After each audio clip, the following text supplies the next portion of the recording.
Hello guys, welcome to infinity castle. यहाँ पे तुम्हें देखने को मिलेगी 7 ऐसी मूवी जो बहुत कमाल की है। चाहे फिर हॉरर हो, बहुत ही ज्यादा नेक्स्ट लेवल सस्पेंस हो, ड्रामा हो, या फिर ऐसा ड्रामा जो आंखों ही आंखों में चलता हो। और अगर तुम्हें ड्रामा नहीं देखना तो तुम चोरी देख सकते हो, मेडनेस लेवल की कॉमेडी देख सकते हो। और भाई अगर तुम्हें पैसे में इंटरेस्ट है, जैसे लकी भास्कर जैसी मूवीज, तो वो भी अवेलेबल है। तो शुरुआत ही करते हैं ऐसी मूवी से जो कहना चाहती है बहुत पैसे है मेरे पास, गरीबों। नहीं, गरीब तुम नहीं, हमारा मेन कैरेक्टर। तो ये एक जैपनीज मूवी है जिसके अंदर हमारा मेन कैरेक्टर का नाम है जॉन। और वही स्टार्टिंग की बेचारा बचपन से गरीब होता है, लेकिन बड़े होकर बहुत सारे पैसे कमाना चाहता है, इसलिए जापान के स्टॉक मार्केट के अंदर काम करने लगता है। और जिस तरह से तुम्हारा पोर्टफोलियो लाल है, जॉन जिस अकाउंट को मैनेज कर रहा था वहाँ पे कुछ स्टॉक्स को सेल करने की जगह वो बाय कर लेता है एंड अपने पहले क्लाइंट का पोर्टफोलियो भी वो कर देता है।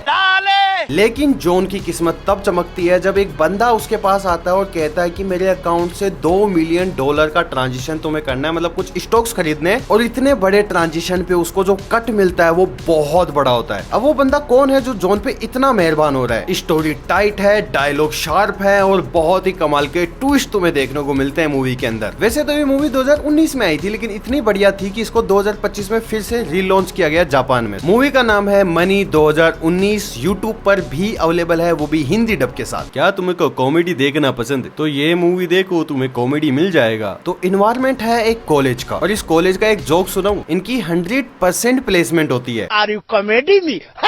अपने 3 मेन कैरेक्टर हैं, मनोज, अशोक, दामोदर। तीनों ही एक से बढ़ के एक नमूने हैं। तीनों की दोस्ती ऐसी की जान दे दे, और तीनों का नॉलेज ऐसा कि जान देनी ही पड़ेगी। तो मूवी के अंदर तुम्हें इन्हीं तीनों की हॉस्टल लाइफ देखने को मिलती है, किस तरह से रैगिंग करते हैं, इनकी फ्रेंडशिप किस तरह से होती है, इनकी क्रशेस किस तरह से होते हैं, ये लाइफ में किस तरह से क्रैश होते हैं, और फाइट किस तरह से करते रहते हैं। मतलब जो चीजें कर सकते हैं वो सारी चीजें कर सकते हैं ये लोग। इस बात का कोई सेंस नहीं है, लेकिन जब तुम मूवी देखोगे तब तुम्हें सिर्फ कॉमेडी के अलावा किसी भी चीज के अंदर कोई सेंस नहीं मिलेगा। लेकिन मेरा यकीन करो, अगर तुम्हें सिर्फ कॉमेडी के लिए मूवी देखनी है तो इससे बढ़िया कॉमेडी मूवी नहीं हो सकती। नेक्स्ट मूवी की कहानी तो काफी ज्यादा कमाल की है। सैफ अली खान के घर में कुछ चोर घुसे और इन्हें लगा कि यही तो टाइम है एक बहुत ही कमाल की स्क्रिप्ट लिखने का, तो उन्होंने बनाई एक मूवी जिसके अंदर वो खुद एक चोर है। ये मूवी डायरेक्ट ही नेटफ्लिक्स पे आई थी, तो काफी बढ़िया टाइम पास अगर तुम घर पे बैठ के देखना चाहते हो। तो अपना मेन कैरेक्टर है एक बहुत ही ज्यादा जीनियस चोर, जिसने पहले अपना इंटेलिजेंस यूज करके इंडिया के अंदर चोरियां कर ली और उसके बाद इंडिया छोड़ के बाहर रहने लग गया। लेकिन उसके बाद एक गैंगस्टर की वजह से उसे वापस इंडिया आना पड़ता है एक बहुत ही ज्यादा कीमती चोरी करने के लिए। अब वो किस तरह से इतनी बड़ी चोरी को एग्जीक्यूट करता है, पुलिस जो ऑलरेडी उसको वांटेड समझती है, उसके पीछे भागी हुई है, मतलब पड़ी हुई है, वो किस तरह से उन पुलिस वालों से बचता है और एक कदम आगे रहता है, वो सारी चीजें तुम्हें मूवी के अंदर देखने को मिलेगी। वो गैंगस्टर क्यों है, वो वापस इंडिया क्यों आया, वो सारी चीजें बहुत ही ज्यादा सही तरीके से सेटअप की हुई है। और हाँ भाई, बढ़िया मूवी है, फैमिली के साथ भी देख सकते हो। मजाक से हटके अगली वाली मूवी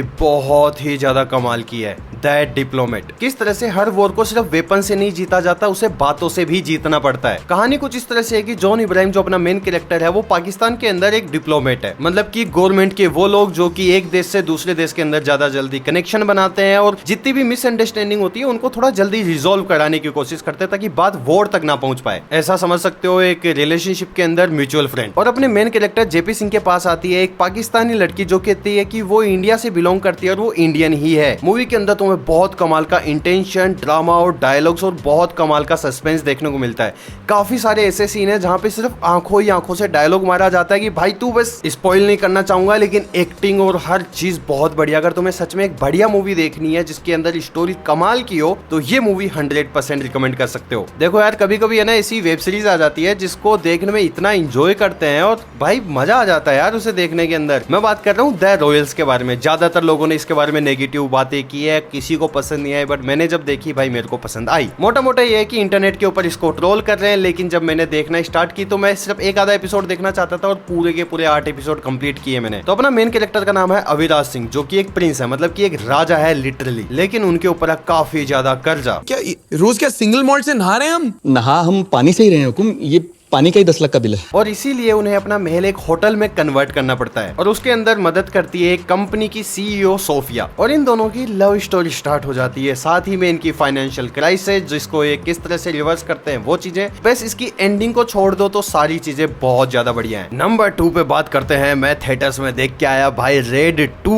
अजय देवगन की एक बहुत ही कमाल की मूवी जिसके अंदर वो हर मूवी में पता नहीं सीरियस क्यों रहते हैं। तुम लोगों ने रेड 1 तो जरूर देखी होगी, काफी ज्यादा पॉपुलर हुई और रेड 2 उसी से कनेक्टेड है जहाँ पे वो 74th ट्रांसफर लेते हैं दादा मनोहर नाम के एक बहुत ही ज्यादा बड़े पॉलिटिशियन के घर में रेड मारने के लिए। एंड दादा मनोहर कोई छोटी मोटे पॉलिटिशियन नहीं होती, बहुत ही बड़े कैबिनेट मिनिस्टर होते हैं। मूवी के अंदर तुम्हें यही देखने को मिलता है कि पटनायक अपनी 74th रेड को सक्सेसफुल कर पाएगा नहीं कर पाएगा और क्या मिलता है उसके घर में और किस तरह से मिलता है वो सारी चीजें। और इतना बड़ा पावरफुल लीडर है तो क्या वो अपने आप को प्रोटेक्ट कर पाएगा। और इन भाई साहब जिनका मैं नाम भूल गया हूँ वो भी इसके अंदर थोड़ा कॉमिक टाइमिंग ऐड करने का काम करते हैं तो थोड़ी सी सिचुएशन हल्की सी लाइट वेट हो जाती है। फिलहाल तो ये थिएटर्स में लगी हुई है बट अगर तुम चाहो तो थोड़े दिन वेट कर सकते हो, तुम्हारे घर पे आ जाएगी, मतलब ओटीटी पर आ जाएगी। एंड दैट्स व्हाई इसे वॉच लिस्ट में ऐड कर सकते हो, जब भी ये ओटीटी पर आए जरूर देखना। एंड नाउ बात करते हैं movie number 1 final destination blood line. भाई क्या क्रेजी मूवी है ये। मैं इस मूवी को अपने दोस्तों के साथ देखने गया और भाई इस तरह की मूवी के अंदर कोई इतनी जोर जोर से कैसे आ सकता है मुझे नहीं पता। लोग हमें देख रहे हैं कि भाई तुम साइको तो नहीं हो। Final destination blood line I think इस सीरीज की 5th मूवी है। मूवी की कहानी ऑलमोस्ट उसी फॉर्मूला को फॉलो करती है जो पहले वाली मूवीज करती हैं। एक लड़की जिसे फ्यूचर का कोई ग्लिम्स दिखता है और उसकी वजह से वो उन लोगों को बचा लेती है जिन्हें मरना चाहिए था, लेकिन क्योंकि वो लोग बच चुके हैं तो डेथ खुद आती है उन लोगों को मारने के लिए। एंड जिस तरह से वो एक एक कर करके सब लोगों को मारने लगती है भाई जो पूरा माहौल टेंस हो जाता है। और उसके बीच बीच में थोड़ा बहुत जो कॉमिक